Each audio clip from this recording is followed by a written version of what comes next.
Welcome to the Michigan Golfer Show. Join us each week as we explore the people, the places, and the events that shape our great game. Hi, it's Susan Bairley, and I'm here at the Michigan Golf Show with Cathal O'Sullivan. Cathal is the owner of Sullivan Golf and Travel, and Cathal, this is your third year at the show. You've made a lot of friends in Michigan. Tell me what some of the relationships are that you've established over the years. Yes, you're right. It is my third year. Hard to believe. It's been 3 years now since I first came here.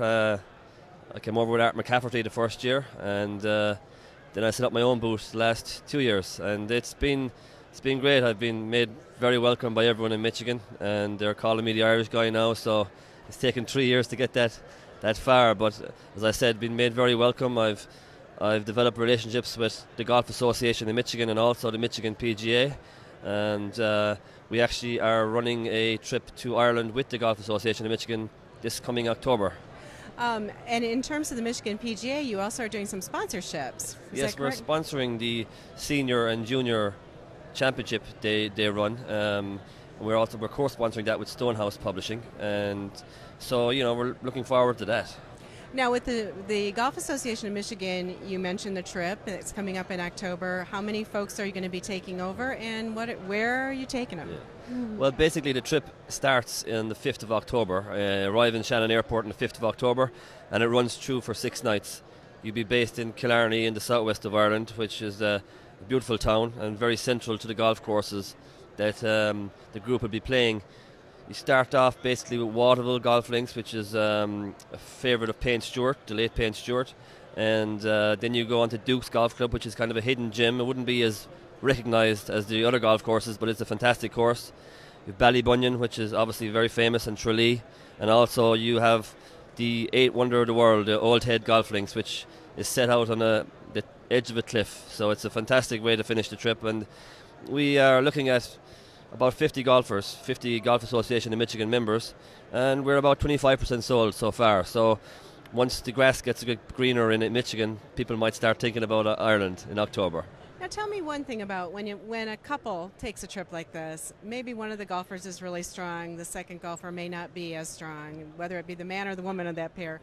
Can those two go on this trip and thoroughly enjoy it, or are there handicap requirements? No, there is, unlike Scotland, there is handicap requirements in Scotland, not so in Ireland. And if two people want to join this trip, that's perfect, and they will be playing together. They won't be split up on separate courses or anything like that. They'll be playing together, and they're more than welcome. And it's also a non-golfing section to it. If there's going to be non-golfers involved, there'll be a separate coach to bring them to any sightseeing they want to do, or shopping, or whatever they wish to do in Ireland. There's plenty to do for both non-golfers, and obviously the golfers will be playing every day. And they'll see a lot of the countryside too. How many miles will you actually cover on this tour? What would you say? Oh, you would cover 300-400 miles, definitely. But it's, as I said, by basing yourself in Killarney, it's very, very central to the golf courses. And for instance, when you go to Waterville, you take in the Ring of Kerry. You go to Tralee and Ballybunion, you can take in Dingle Peninsula, down to Old Head in Cork. You can take in West Cork, beautiful part of the country. Kinsale is a fantastic fishing village also. So there is so much to do for golfers, non-golfers, even on the way to the hotel. And on the way to the golf courses, there's so much to see. Now, with 5 golf courses, is there time for sightseeing and shopping and those kind of things as well? There is. The tee times we have are pretty much around 9:30 in the morning. So what we've done is we're going to alternate the golf courses so that half the group will be playing in one golf course, we'll say, for instance, on the Monday, and then they'll go out to play the other golf course on the Tuesday. So therefore, everyone should be off the golf courses by no later than 2 o'clock. 2:30, so it's bright until about 7 o'clock in October, so there will be time to shop and sightsee. To eat and to have some Guinness. And then have a few Guinness and Jameson. Alrighty, well that sounds fabulous, Cathal. It's great to see you here at the show, and we hope you have a great trip. What is the deadline for that trip, by the way? Is there a registration deadline? Well, the 1st of April was the original deadline. We're going to move that out a bit to the 1st of May because the way the weather has been. I think once Augusta, the Masters finish in Augusta, we should be able to. People might start thinking about Ireland when they see all the greenery in Augusta. They'll think about Ireland, I hope.